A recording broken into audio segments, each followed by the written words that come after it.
Երգիչ Թոկտոգուլի որդին Կիրգիզական հեքիաթ Վաղուց, շատ վաղուց, պատերազմի ժամանակ երգիչ Թոկտոգուլի որդին գերի է ընկնում։ Թշնամին նրան տանում է ու դարձնում ստրուկ։ Մի օր ցախ հավաքելիս նա ձիու մի գանգ է գտնում։ Տղան շատ է տխրում և սկսում է երգել. Մի ժամանակ որդին էի սոխակի, դու տուլպարի որդին էիր քաջ ու վսեմ, ինչպես հեծնեմ ես այդպիսի նժույքի, որ հարազատ ժողովրդին ես իմ տեսնեմ։ Տղայի երգը լսում է անցորդներից մեկը, նա այդ մասին պատմում է խանին, խանը իր մոտ է կանչում տղային ու ասում. Ինչպես տեսնում եմ, դու ձիերի լավն ու վատը հասկանում ես, ինձ համար մի իսկական տուլպար գտիր։ Տղան խնդրում է իրեն 3 ջիգիթ տալ ու անմիջապես էլ ընկնում է ճանապարհ, տուլպար փնտրելու։ Նրանք շատ են դես ու դեն գնում, մինչև որ մի գետի են հասնում։ Նայում են ու մեկ էլ ինչ տեսնեն, ջուրը ձիու մի փունջ երկար մազ է տանում։ Տղան ձիուց ցած է թռչում, մտնում է ջուրը, բռնում է մազափունջը ու ասում. Սրանք տուլպարի բաշի մազերն են, ձիուն մենք կգտնենք գետի ակունքի մոտ։ Էդ ինչպես իմացար, որ տուլպարի մազերն են, հարցնում են նրա ուղեկիցները։ Տղան բացատրում է. Ջուրը այդ մազերը շատ երկար է քշել,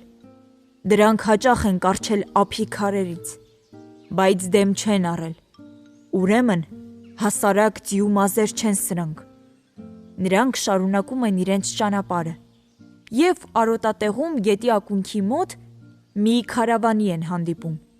որը այդ ժամանակ դադար էր առել երկար թափառելուց հետո հանգստանալու։ Նրանց ձիերի հետ արածում էր մի մտրուկ, որը շատ քնձռոտ տեսք ուներ։ Մեջքը տրորված էր, կողերը դուրս ցցված, բաշը ցանցառ էր, գլուխը հասակի համեմատ մեծ։ Հա, սմբակներն էլ ոնց որ մեծ բաժակներ լինեին։ Ճանճերը վրա էին տվել նրան և խեղճ մտրուկը գլուխը կախած չէր արածում։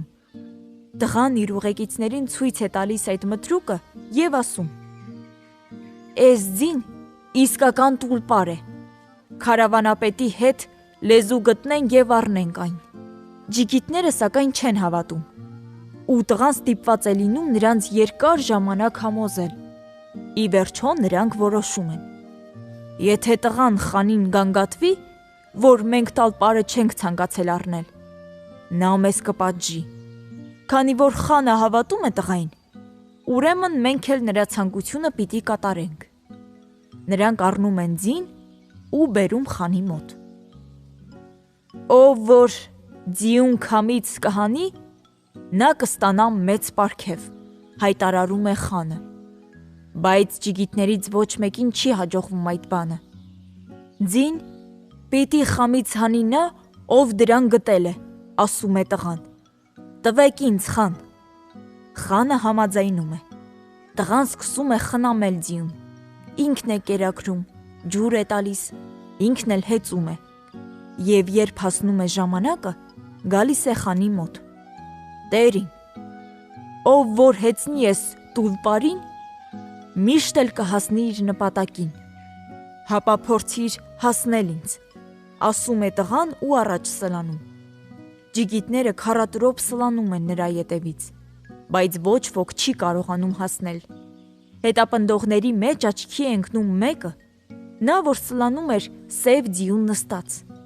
Տղան ետ է նայում ու ձայն տալիս. Սև ձիու առջևից ոտքերը ետևներից մի քիչ երկար են, հենց որ ես լեռանը հասնեմ, նա ետ կմնա։ Նա մի քուռակ կունենա, որը երբ մեծանա իսկական տուլպար կդառնա։ Դրանով ում ետևից ուզես կարող ես հասնել, բայց ոչ ոք իրեն հասնել չի կարող։ Իմ ասածները հաղորդեք խանին։ Տղան թափով դեպի լեռնանցքն է բարձրանում։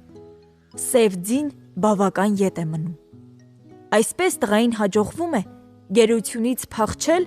ու վերադառնալ իր սիրելի ժողովրդի մոտ։